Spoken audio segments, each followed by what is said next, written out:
Pourquoi est-ce que vous ne devriez pas écrire d'abord un long métrage? Eh bien tout simplement parce que vous devez d'abord écrire un court métrage.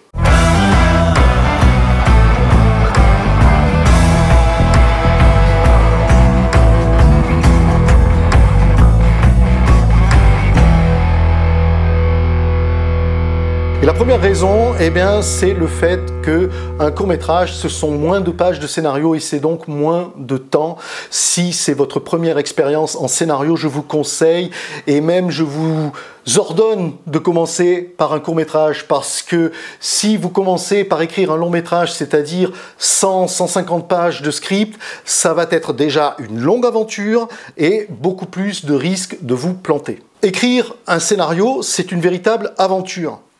Si vous vous lancez tout de suite bille en tête dans un scénario de long métrage, on parle de plusieurs mois, voire plusieurs années de travail. Ça n'est pas forcément ce dans quoi vous devriez vous lancer si vous débutez et si vous avez d'abord envie de découvrir l'écriture de script.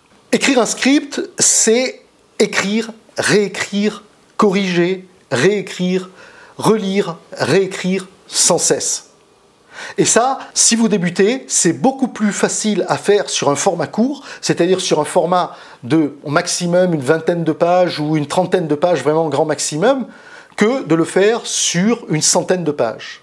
Écrire un séquencier, par exemple, pour un court-métrage, c'est écrire une douzaine ou une vingtaine de séquences. C'est beaucoup plus facile à gérer que de gérer les séquenciers d'un long-métrage et à plus forte raison, le séquencier d'une série avec tous ses épisodes ou toutes ses saisons. Le court-métrage a aussi de nombreux avantages. Le premier avantage, c'est le fait que vous y serez libre. Libre de raconter l'histoire que vous voulez, d'exploiter l'idée que vous voulez. Dans un court-métrage, bien entendu, les enjeux sont moindres. La production d'un court-métrage coûte beaucoup moins cher, et encore moins cher, bien sûr, que lorsqu'on lorsqu'on produit une série. Et donc, vous pourrez y aborder des thèmes plus audacieux, vous pourrez y travailler des genres plus rares, et vous pourrez vraiment vous frotter à l'écriture du script tel que vous la concevez. Écrire un court-métrage, c'est aussi, et ça je vais être très clair avec vous, c'est le meilleur moyen de se faire reconnaître et connaître. Il y a dans le monde des centaines et des centaines de festivals de courts-métrages chaque année. Et le fait d'avoir écrit un court-métrage qui est sélectionné dans un festival, qui est nominé dans un festival, qui ensuite reçoit un prix, voire même le prix du meilleur scénario, c'est un excellent moyen d'être reconnu d'abord comme un scénariste, comme un véritable scénariste, et de se faire connaître auprès de la profession. Ensuite, je vous rappelle que le but d'un scénario, ce n'est pas d'être écrit, c'est d'être réalisé. Alors bien entendu, avant d'être réalisé, le script doit être écrit.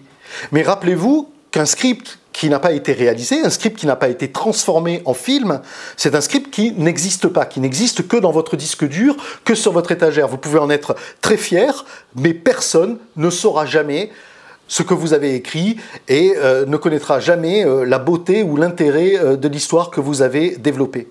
Et bien entendu, produire, réaliser un court-métrage, c'est quelque chose qui est tout à fait possible. J'ai même envie de dire qui est à la portée de tout le monde. Parce qu'un court-métrage de quelques minutes, c'est quelque chose qu'on peut ensuite réaliser avec des copains réalisateurs, avec des copains acteurs, avec un collectif, sans grands moyens, et le mener à bout, et comme je vous l'ai dit, le présenter dans des festivals, et même être primé en festival.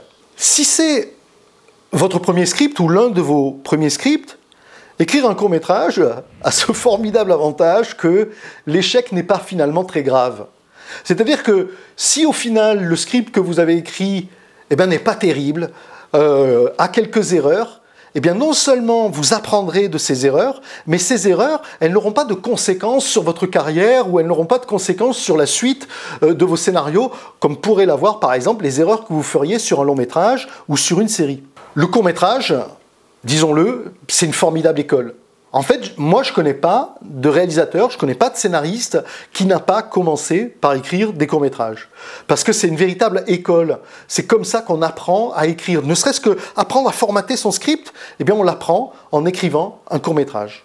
Un court-métrage, ça n'est pas une fin en soi. Un court-métrage, ça peut très bien être le pilote d'une série.